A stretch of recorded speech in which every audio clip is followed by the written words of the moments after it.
ആകാശവാണി. നമസ്കാരം. പ്രത്യേക വാർത്താ ബുള്ളറ്റിൻ വായിക്കുന്നത് നരേന്ദ്രമോഹൻ.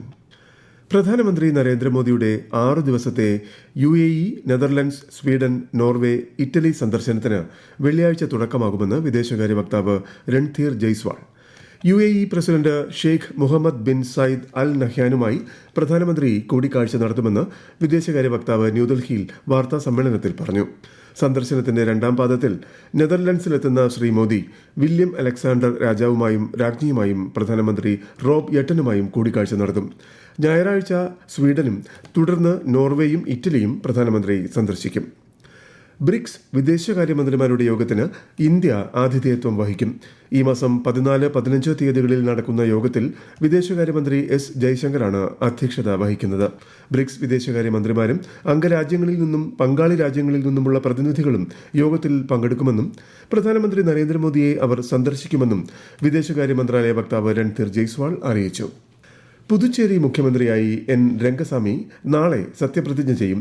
30-അംഗ നിയമസഭയിൽ 18 സീറ്റ് നേടിയാണ് NDA സഖ്യം പുതുച്ചേരിയിൽ തുടർ ഭരണം ഉറപ്പിച്ചത്.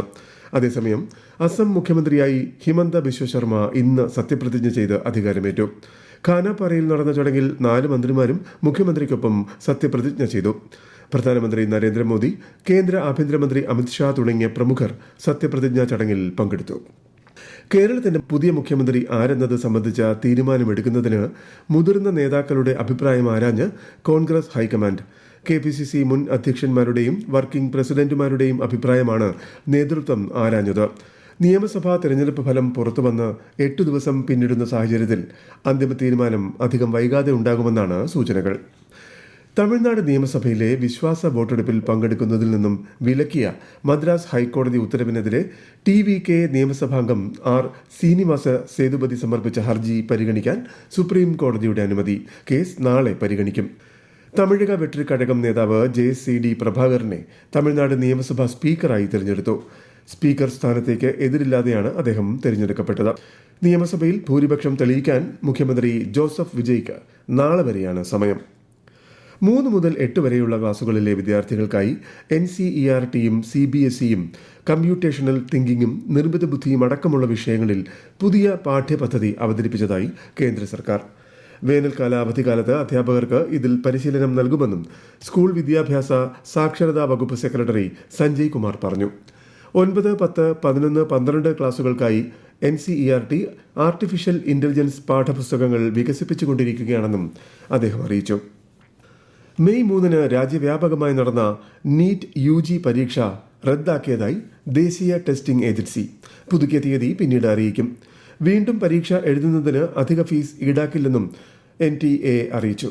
പരീക്ഷാ നടത്തിപ്പിൽ ക്രമക്കേട് നടന്നതായുള്ള ആരോപണങ്ങളിൽ CBI അന്വേഷണം നടത്താനും കേന്ദ്ര സർക്കാർ തീരുമാനിച്ചു. രാജ്യത്തുടനീളമുള്ള കോടതികളുടെ നവീകരണത്തിനായി ഉന്നതതല സമിതിയെ നിയോഗിച്ച സുപ്രീം കോടതി. സമിതിയുടെ വിശദമായ റിപ്പോർട്ട് പ്രധാനമന്ത്രിയുടെ സാമ്പത്തിക ഉപദേശക സമിതി അംഗമായ സഞ്ജീവ് സന്യാലിന് ഈ വർഷം ഓഗസ്റ്റ് 31-നകം സമർപ്പിക്കണം. ഇതു സംബന്ധിച്ച വിശദമായ രൂപരേഖ തയ്യാറാക്കുന്നതിനും 40 മുതൽ 50,000 കോടി രൂപ വരെ സർക്കാർ വിഹിതം നേടിയെടുക്കുന്നതിനുമാണ് സുപ്രീം കോടതി ജസ്റ്റിസ് അരവിന്ദ് കുമാറിന്റെ നേതൃത്വത്തിൽ ജുഡീഷ്യൽ ഇൻഫ്രാസ്ട്രക്ചർ അഡ്വൈസറി കമ്മിറ്റി രൂപീകരിക്കുന്നതെന്ന് ചീഫ് ജസ്റ്റിസ് സൂര്യകാന്ത് പറഞ്ഞു. കേരളത്തിലും മാഹിയിലും അടുത്ത 5 ദിവസം ഇടിമിന്നലോടുകൂടിയ ഒറ്റപ്പെട്ട മഴയ്ക്കും ശക്തമായ കാറ്റിനും സാധ്യതയെന്ന് കേന്ദ്ര കാലാവസ്ഥാ വകുപ്പ്. മലപ്പുറം, കോഴിക്കോട്, കണ്ണൂർ, കാസർഗോഡ് ജില്ലകളിൽ മറ്റന്നാൾ മഞ്ഞ ജാഗ്രത പ്രഖ്യാപിച്ചു. അതേസമയം മലപ്പുറം മങ്കടയിൽ ഇടിമിന്നലേറ്റ് 4 മരണം. പരിക്കേറ്റ 2 പേരെ മഞ്ചേരി മെഡിക്കൽ കോളേജ് ആശുപത്രിയിലേക്ക് മാറ്റിയിട്ടുണ്ട്. മങ്കടയിലെ പന്തല്ലൂർ മല വ്യൂ പോയിന്റിൽ എത്തിയ വിദ്യാർത്ഥികൾക്കാണ് ഇടിമിന്നലേറ്റത്. ഇടവമാസ പൂജകൾക്കായി ശബരിമല ക്ഷേത്രനട മറ്റന്നാൾ തുറക്കും. വൈകിട്ട് 5 തന്ത്രി കണ്ഠര് മഹേഷ് മോഹനരുടെ സാന്നിധ്യത്തിൽ മേൽശാന്തി പ്രസാദ് ED നട തുറന്ന് ദീപം തെളിയിക്കും. ഇടവമാസ പൂജകൾ പൂർത്തിയാക്കി ഈ മാസം 19-നാണ് നട അടയ്ക്കുക. കോഴിക്കോട്, വയനാട്, കണ്ണൂർ, കാസർഗോഡ് ജില്ലകളിൽ ഇന്നു മുതൽ 7 ദിവസ കാലയളവിൽ ഭാഗികമായ വൈദ്യുതി നിയന്ത്രണത്തിന് സാധ്യതയുള്ളതായി KSEB. പവർ ഗ്രിഡ് കോർപ്പറേഷന്റെ കോഴിക്കോട് 400 kV സബ്സ്റ്റേഷനിലെ ട്രാൻസ്ഫോർമർ തകരാർ പരിഹരിക്കുന്നതിന്റെ ഭാഗമായാണ് വൈദ്യുതി നിയന്ത്രണം.